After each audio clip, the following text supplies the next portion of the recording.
Imam al-Bukhari. His name was Abu Abdullah Muhammad, the son of Ismail, the son of Ibrahim, the son of al-Mughira, al-Bukhari.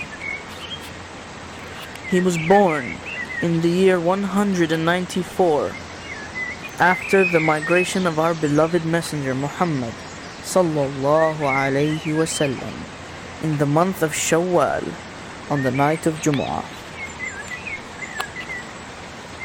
His father died while he was still an infant, and so he was raised under the care of his mother.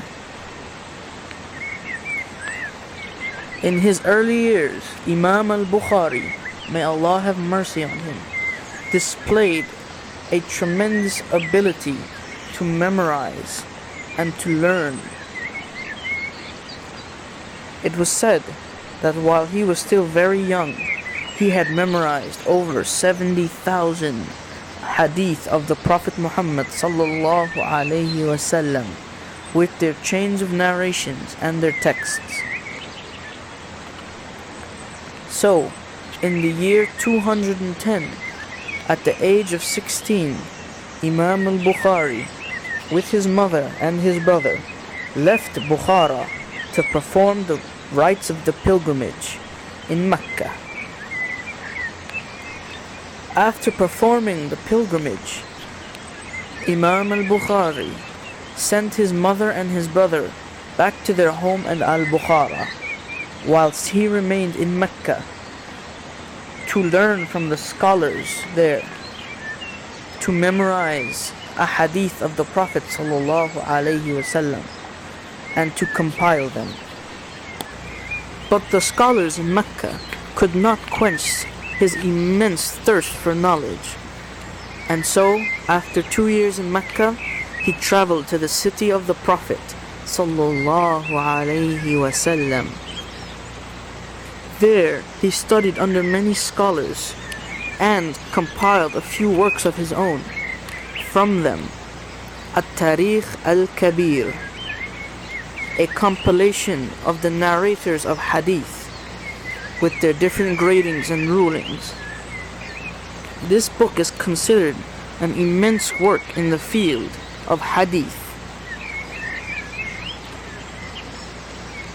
After the city of the Prophet sallallahu alaihi wasallam, Imam al-Bukhari traveled to a number of Muslim lands, from them the city of Kufa and the city of Baghdad in Iraq. After Iraq, he traveled to al-Balkh and Naysapur, closer to his homeland of Bukhara. He also traveled to the lands of Egypt and the lands of Sham and Wasit, and even returned to Mecca, all the while memorizing and studying the Sunnah of the Prophet Muhammad sallallahu alayhi wasallam, compiling it and teaching it to others.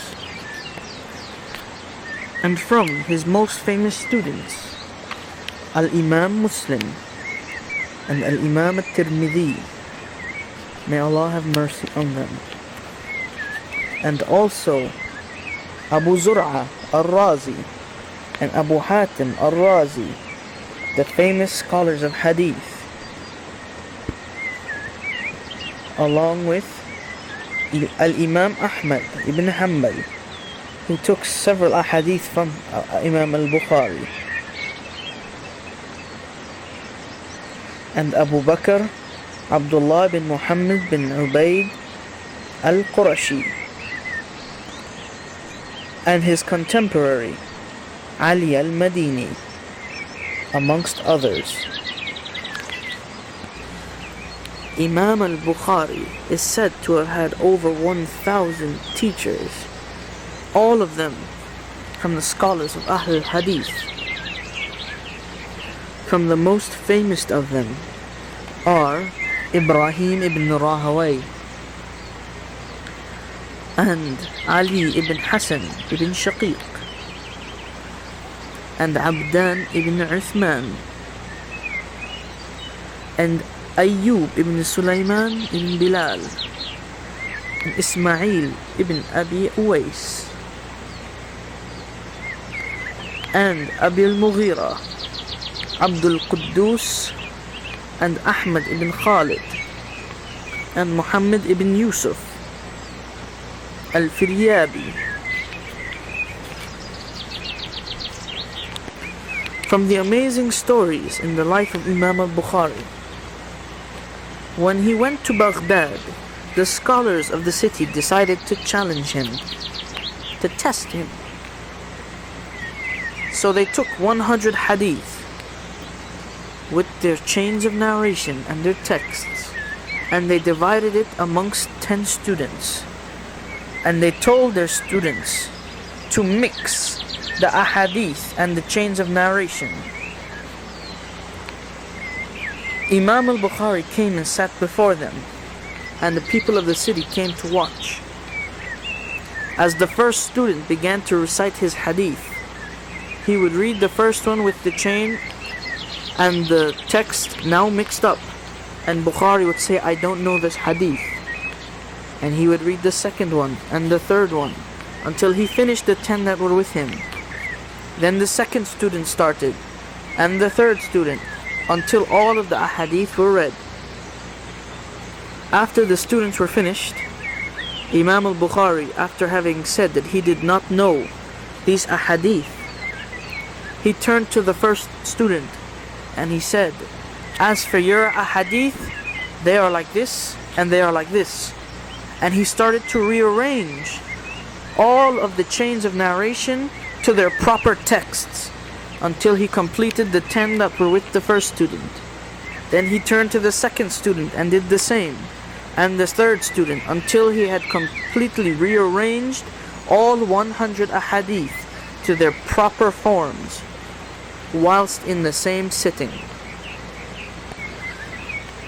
From his famous works, Imam al-Bukhari wrote a number of monumental works in the field of hadith. Perhaps the most famous of them is his Sahih, al-Jami' al-Sahih al-Musnad fi hadith Rasulullah sallallahu alayhi wa sallam wa sunanihi wa ayyamihi, that is well known as Sahih al-Bukhari. Also from his many works are Al-Adab al-Mufrad and At-Tarikh al-Kabir and Raf' al-Yadayn fi as-Salah and Kitab ismuhu al-Kuna.